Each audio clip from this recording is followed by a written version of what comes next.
Good morning, students. Today we are going to learn a very important topic in this chapter.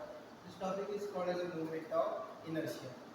In this topic, in this section, we are going to determine what is the moment of inertia, further the SI unit and dimensions of moment of inertia, on which factor this moment of inertia depend upon, and the physical significance of moment of inertia.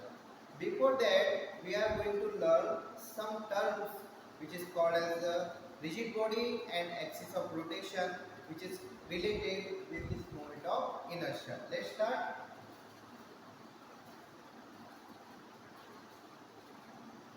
Rigid body. Rigid body, it means a body in which the distance between any two particular points, particular particles remains constant even after the application of external force. It is called as a rigid body. Next, when, for example, we consider this body, suppose this is point A and this is point B. The distance between these 2 points is equal to r. But when a force is applied to a body,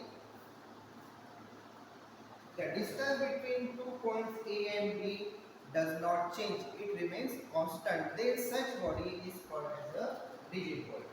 Okay. Now this rigid body is made up of large number of particles, and this large number of particles constitute a rigid body. Therefore, if we rotate this rigid body in clockwise or in anti-clockwise sense, then all the particles of this rigid body perform circular motion. And if the particles perform circular motion, then there must be a center. Therefore, all the particles performing circular motion with a common center, and this common center is called as the center of this body. An imaginary line passing through this point is called as the axis of rotation. Now, how we can denote this axis of rotation? Consider this is a rigid body, and this rigid body is made up of large number of particles. For example, this is a particle having mass m1, this is second particle having mass m2, and this is the third particle having mass m3. If the body gets rotated, all these particles perform circular motion. And when this all particles perform circular motion, they are revolving about a common center. For example, consider the center of this circular motion is this. Now, when we draw an imaginary line passing through this center, then this line is called as the axis of rotation.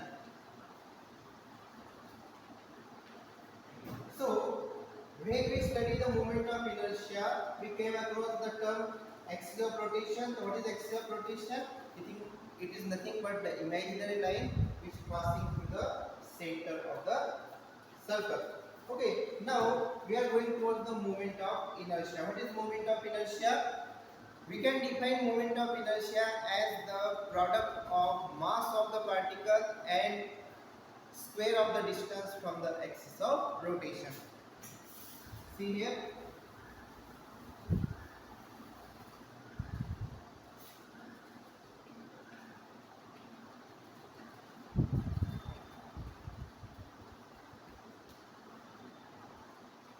Again, consider a rigid body of any shape. Suppose this is particle m1, this is particle m2, and this is particle m3. And we consider the axis of rotation like this. Then, suppose this is distance r1, this is distance r2, and this is distance r3 from the axis of rotation.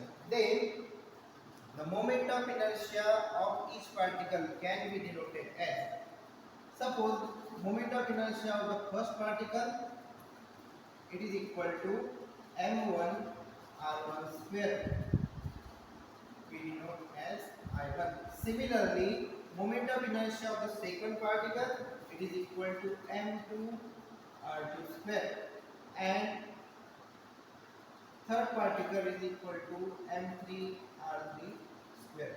Like this, we can calculate the moment of inertia of each particle.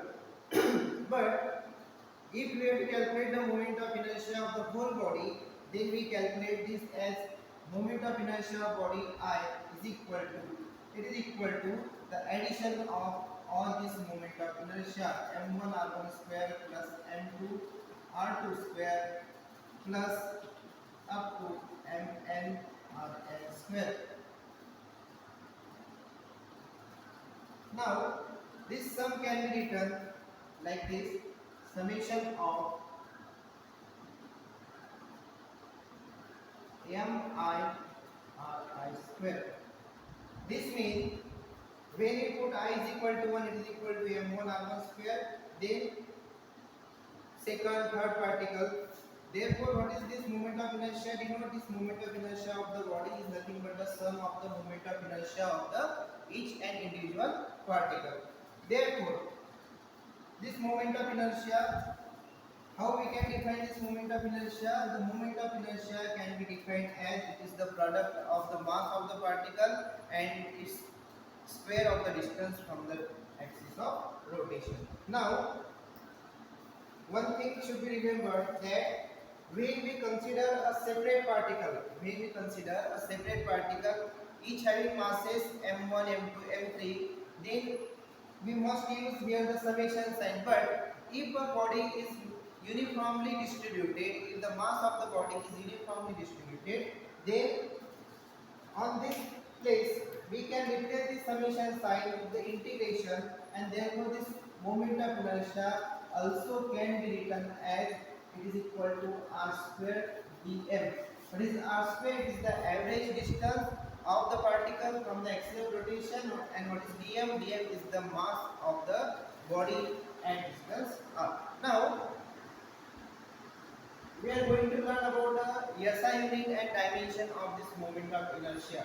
From this diagram, from this formula, we can see that this is R, which is nothing but the square of the distance, and this is equal to mass. Therefore, the SI unit of this moment of inertia we can write here as the kg meter square.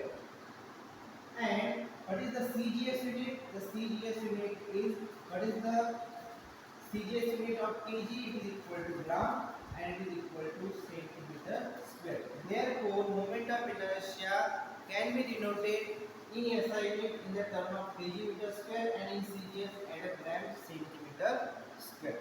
Now, on which factors this moment of inertia depend upon?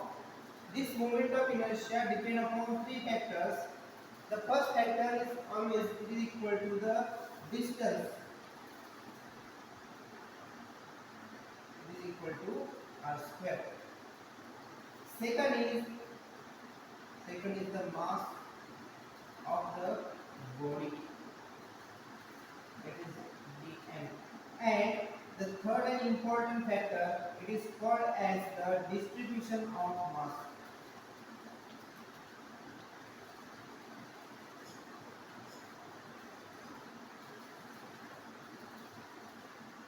If this r is greater, then the moment of inertia is greater. If the mass dm is greater, this moment of inertia is greater. And if the distribution of mass is greater, this moment of inertia is also greater.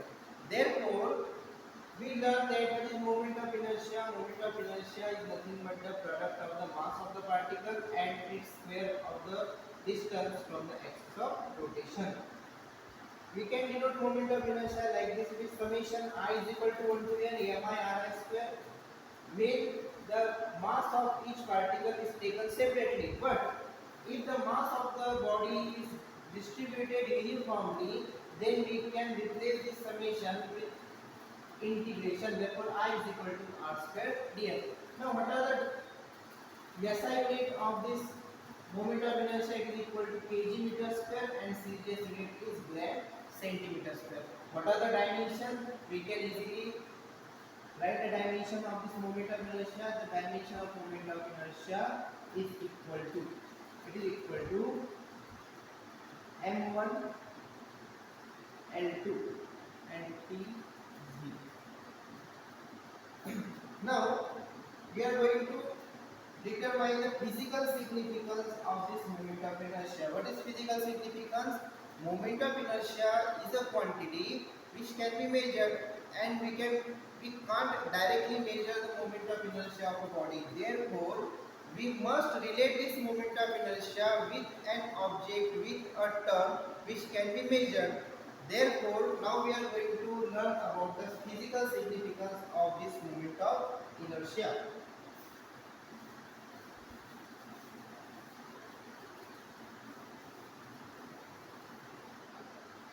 To learn the physical significance of moment of inertia, we revise the equations in linear motion and the equations in the rotational motion.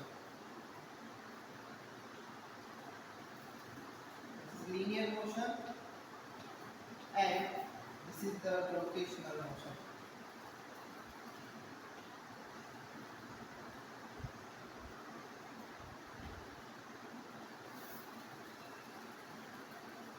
We can write there F is equal to ma. What is F is equal to ma? Force is equal to mass multiplied by acceleration. In the rotational motion, this equation takes place as a torque is equal to I into R. Similarly, second equation P, that is momentum, it is equal to product of mass and velocity. In this equation, this taken as this angular momentum is equal to I into R. Next, what is the kinetic energy? The kinetic energy we know is equal to 1 half mv square.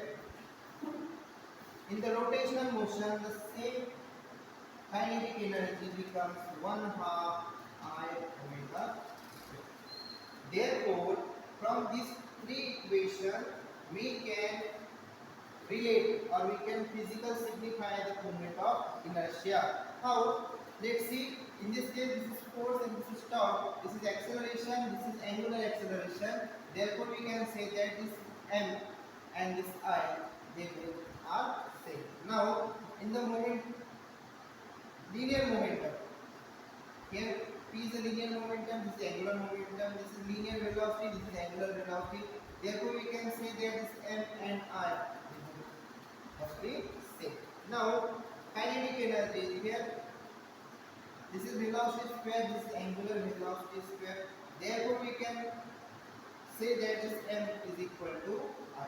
Therefore, from these three equations, we can say that the role played by this mass in the linear motion is same to that of moment of inertia in the rotational motion.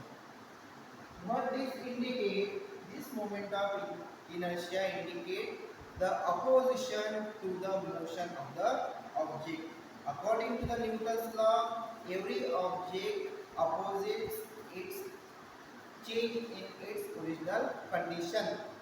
When a body gets rotated, the body opposes the rotational motion. This opposition can be measured as the moment of inertia. Now, we see moment of inertia depend upon the factors. On which factor it depend upon distance, it is also depend upon the mass of the body. Therefore, we can say that as the mass of the body increases, the moment of inertia of the body also get increased. Therefore, today we learn about the moment of inertia, its definition, its formula, its SI unit, dimension, of which factor this moment of inertia is depend upon, and the physical significance of this moment of inertia. Now we are going to stop here. This is for today. Thank you. Goodbye.